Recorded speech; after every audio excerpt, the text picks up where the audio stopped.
Hello guys, welcome to this video. It is very obvious that with years and the power of time, Raila Odinga will eventually be pushed out of opposition politics.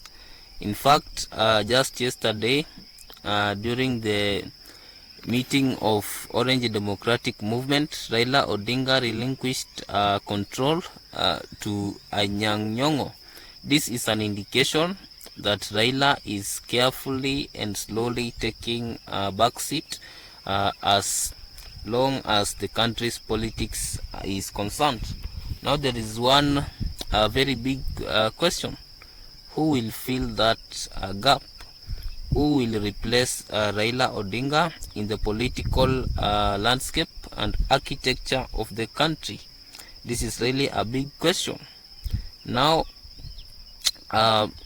many people are focusing on Kalonzo Musyoka and other people in the Azimio team, but this is not what will really eventually create an opposition leader. When you look at Kenya Kwanza right now, it is a government in problems and in very bitter situation.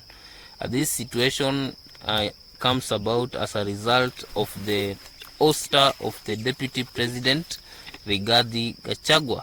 So once Gachagua is ousted and taken out of office using an iron broom, then there is something that will naturally come up, and that one is thirst for revenge.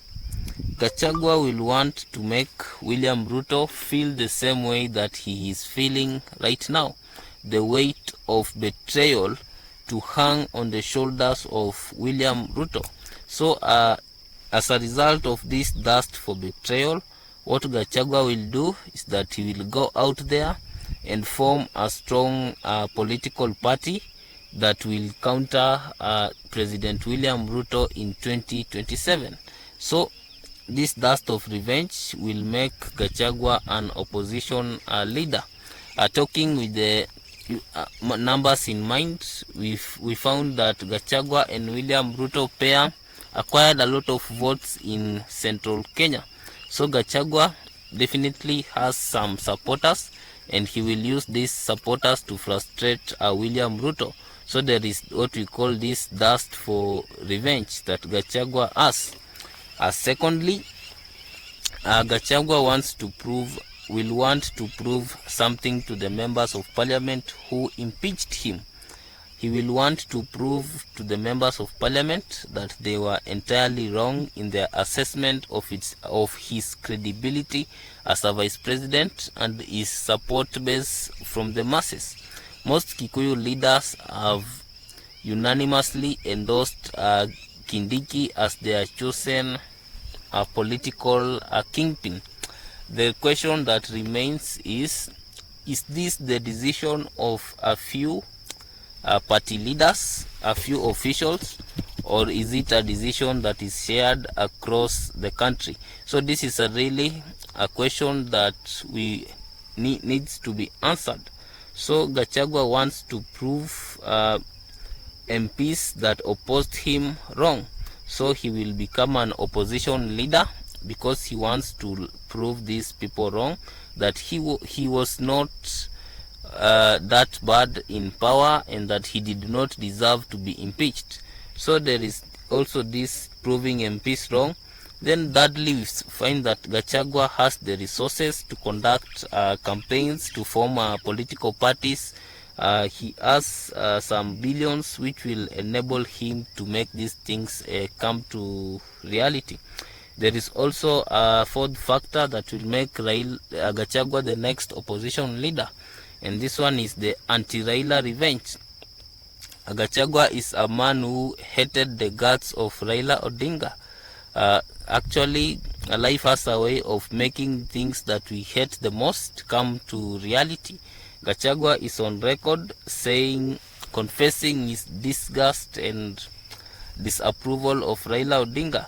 But now Raila Odinga has managed to get his team into the cabinet of the country. So Gachagua has the sentiment of revenge deep down in his soul. So he will use this revenge against Raila. So he wants to really get back at Raila too. So there is also this fight in the mountain, whereby we are having the question of who is the better man when it comes to politics. So Gachagua wants to prove to other Kikuyu leaders that he is better than them. And what better way to prove this than to go to the people of Kenya and have a vote? So these are the things that are really happening. Even if Gachagua survives this impeachment, it is very, very unlikely that their relationship with William Ruto will remain the same. So it is totally likely and very likely that Gachagua will become the next opposition leader, replacing the long-standing Raila Odinga due to the circumstances.